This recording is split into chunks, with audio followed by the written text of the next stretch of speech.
கடந்த 20 ஆண்டுகளாக இலங்கை மற்றும் தென்னிந்திய கேட்டரிங் துறையில் முன்னணி மற்றும் முன்னோடி நிறுவனமாக திகழ்ந்து தனது தன்னிகரற்ற சேவையின் மூலம் மக்களின் நன்மதிப்பையும் நம்பிக்கையும் பெற்ற ரூபீஸ் கேட்டரிங் நிறுவனம் தற்போது வென்யூ சோர்சிங், கேட்டரிங், டெக்கரேஷன் என முற்றுமுழுதான ஈவென்ட் பிளானிங் சேவையினை வழங்குகின்றது. உங்களது நிகழ்வுகள் எதுவானாலும் rubiescatering.co.uk உங்களது நிகழ்வுகள் எதுவானாலும் தங்கமான பொழுதாக மாற்றிட rubiescatering.co.uk. உடற்பருமனை குறைக்க, தோல் பிரச்சனைகள், போதைப் பொருள் பழக்கத்தை அகற்ற Sanjeevani herbal. No side effects, 100% natural. வணக்கம். மீண்டும் மற்றொரு நிஜக்கண் நிகழ்ச்சியினூடாக சந்தித்திருக்கின்றோம்.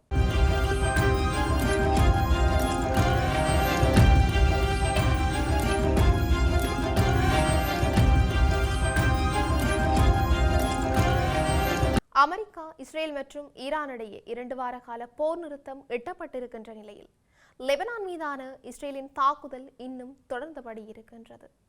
லெபனான் எல்லையில் இருக்கின்ற பல கிராமங்களை இஸ்ரேல் தாக்குத்துள்ளதாக லெபனான் ஊடகங்கள் தெரிவித்திருக்கின்றன.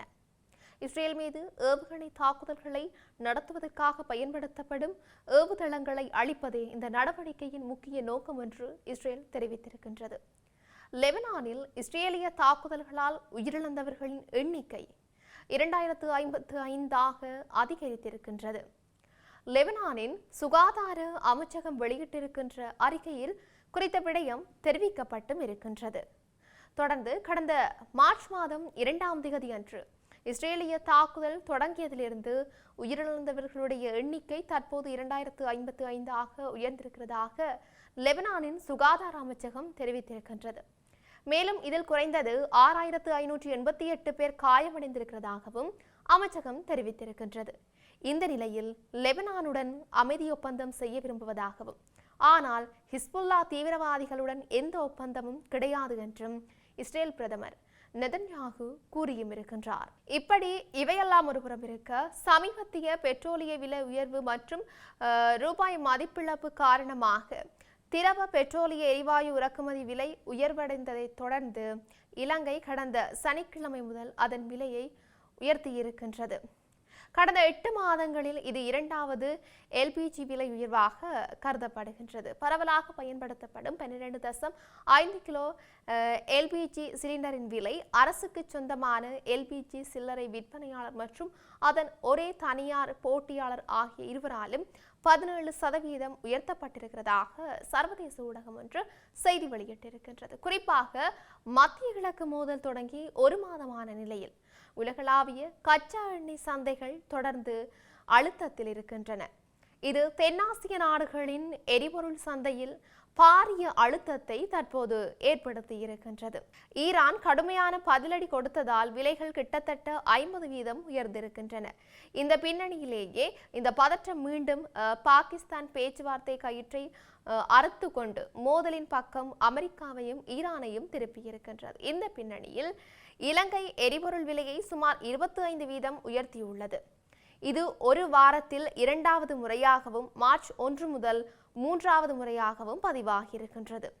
டீசல், பெட்ரோல் மற்றும் மண்ணெண்ணெய் ஆகியவற்றின் விலைகள் கடுமையாக உயர்ந்துள்ளதால் 2022 பொருளாதார நெருக்கடியின் போது காணப்பட்ட விலை நிலைகளுக்கு நெருக்கமாக வந்துள்ளன. இந்த விலை உயர்வால் போக்குவரத்து நடத்துனர்களிடையே கவலைகள் எழுந்திருக்கின்றன. தனியார் பேருந்து உரிமையாளர்கள் பெரிய அளவிலான இடையூறுகள் ஏற்படக்கூடும் என்று எச்சரித்திருக்கின்றார்கள். எரிபொருளை சேமிக்கும் நோக்கில் பாடசாலைகள், பல்கலைக்கழகங்கள் மற்றும் அத்தியாவசியமற்ற பணியாளர்களுக்கு வாரத்தின் நடுவில் QR அடிப்படையிலான தேசிய எரிபொருள் அட்டை முறையையும் அது மீண்டும் செயல்படுத்தி எரிபொருள் கொள்முதலில் கடுமையான வாராந்திர வரம்புகளை நடைமுறைப்படுத்தி இருக்கின்றது. வெளிவிவகார அமைச்சர் விஜித ஹெரத் இதனை உறுதிப்படுத்தி இருக்கின்றார் என்று ஆங்கில ஊடகம் ஒன்று செய்தி வெளியிட்டிருந்தது. இந்த புதிய திட்டத்துக்கு அமைச்சரவை ஏற்கனவே அங்கீகாரம் வழங்கியிருக்கிறதுடன் இது எதிர்வரும் மே மாதம் முதல் நடைமுறைக்கு வர இருக்கின்றது. புதிய நடைமுறையின்படி உலக சந்தையில் எரிபொருள் விலைகள் குறையும் பட்சத்தில் அதன் நன்மையை வாராந்த அடிப்படையில் மக்களுக்கு வழங்க அரசு எதிர்பார்க்கின்றது. அதேவேளை உலக சந்தையில் விலைகள் அதிகரிக்கும் போது உள்நாட்டிலும் விலைகள் அதற்கேற்ப உயர்த்தப்படும். மேற்கு ஆசிய பிராந்தியத்தில் நிலவும் போர்ச்சூழல் மற்றும் எண்ணெய் சந்தையில் நிலவும் தளம்பல் நிலையை கருத்தில் கொண்டே இந்த முடிவு எடுக்கப்பட்டிருக்கின்றது. இலங்கைக்கான 700 மில்லியன் அமெரிக்க டாலர் நிதியுதவியை விடுவிப்பது தொடர்பாக சர்வதேச நாணய நிதியத்துடன் கடந்த வியாழக்கிழமை பணியாளர் மட்ட உடன்பாடு எட்டப்பட்டது. எனினும் நலிவடைந்த மக்களுக்கு உதவிகளை வழங்கும் அதேவேளை எரிபொருள் மற்றும் மின்சார விநியோகத்தில் ஏற்படும் செலவுகளை ஈடு செய்யும் வகையில் விலை நிர்ணய முறையை சரியாக பின்பற்றுவது கட்டாயம் என்று சர்வதேச நாணய நிதியம் நிபந்தனை விதித்திருக்கின்றது. நாட்டின் நிதி அபாயங்களை குறைப்பதற்கும் நிதி ஒழுக்கத்தை பாதுகாப்பதற்கும் எரிபொருள் விலைகளை உலக சந்தையுடன் ஒப்பிட்டு தொடர்ந்து கண்காணிப்பது அவசியம் என்று சர்வதேச நாணய நிதியம் சுட்டிக்காட்டியிருக்கின்றது. இதன் பின்னணியிலேயே அரசு இந்த தீர்மானமிக்க நகர்வை மேற்கொண்டிருக்கின்றது.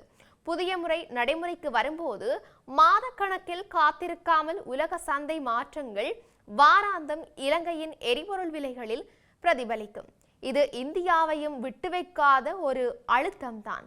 தனது கச்சா எண்ணெய் தேவையில் சுமார் 88%, இயற்கை எரிவாயு தேவையில் கிட்டத்தட்ட பாதியையும் இறக்குமதி மூலமாகவே பூர்த்தி செய்து வரும் இந்தியா அதில் பெரும்பகுதி ஹார்முஸ் வழியாக இறக்குமதி செய்யப்படுவதாலும் உயர்ந்த விலைகள் மற்றும் விநியோகம் குறித்த கவலைகள் உலகளாவிய எரிசக்தி சந்தைகளில் எதிரொலிப்பதாலும் பெருகி வரும் அழுத்தத்தை எதிர்கொள்கின்றது. அதே நேரத்தில் நேபாளம் போன்ற அண்டை நாடுகளும் இந்த விநியோக நெருக்கடியை சமாளிக்க நடவடிக்கைகளை அறிமுகப்படுத்தி இருக்கின்றன. கச்சா எண்ணெய் விலையில் ஏற்பட்ட கடும் உயர்விலிருந்து நுகர்வோரையும் எண்ணெய் நிறுவனங்களையும் பாதுகாக்கும் வகையில் இந்திய மத்திய அரசு பெட்ரோல் மற்றும் டீசல் மீதான காலால் வரியை குறைத்தது. இந்த முடிவால் அரசுக்கு ரூபாய் 1.3 லட்சம் கோடி இழப்பு ஏற்படும் என்று எதிர்பார்க்கப்படுகின்றது. இந்தியன் ஆயில், ஹிந்துஸ்தான் பெட்ரோலியம் மற்றும் பாரத் பெட்ரோலியம் போன்ற எரிபொருள் சில்லறை விற்பனையாளர்கள் தற்போது 1 லிட்டர் பெட்ரோலுக்கு சுமார் ரூபாய் 24, 1 லிட்டர் டீசலுக்கு ரூபாய் 30 நட்டத்தை சந்தித்து வருவதாக அந்த நாட்டு ஊடகங்கள் விளக்கி இருக்கின்றன.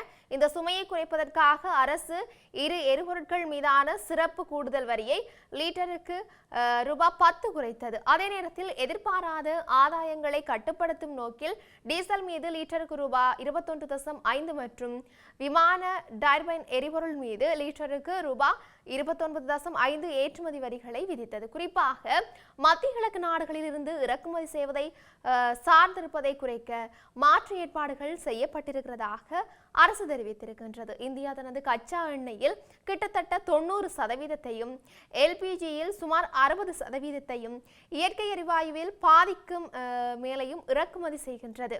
நாட்டில் 74 நாட்கள் வரை கையிருப்பு இருக்கின்ற நிலையில் தற்போதைய இருப்பு சுமார் 60 நாட்களுக்கு மட்டுமே உள்ளதாக கூறப்பட்டிருக்கின்றமையும் இங்கு குறிப்பிடத்தக்க ஒரு விடயமாகவே இருக்கின்றது. இப்படி இருக்க நாட்டில் இன்னும் என்னெல்லாம் நடக்கப் போகின்றது என்று நாங்களும் பொறுத்திருந்து பார்க்கலாம். மீண்டும் மற்றும் ஒரு பதிவினூடாக சந்திக்கலாம். வணக்கம்.